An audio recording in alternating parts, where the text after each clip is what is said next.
என்ன இது? என்ன கேட்டு போன மாதிரி ஏஜென்ட் இருக்கு. ஏமா அப்பல லேட்டு கூட கிட்ட போச்சுமா? ஓஹோ மாமா இங்க பாத்தீங்களா பொட்டி? ஆமா இது பொட்டிதான். இதுக்கு என்ன இப்போ? இல்ல மாமா, நீங்க சொல்லுவீங்களே எனக்கு ஞாபகம் ரொம்ப ஜாஸ்தி, என்ன கொண்டு போனாலும் மறந்துட்டு வந்துடுறேன்னு.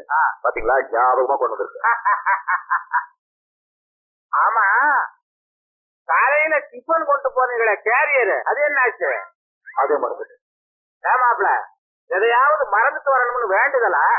இல்ல மாமா வந்து புரியுங்க புரியுங்க. யார? இவரத்தா எதுக்கு?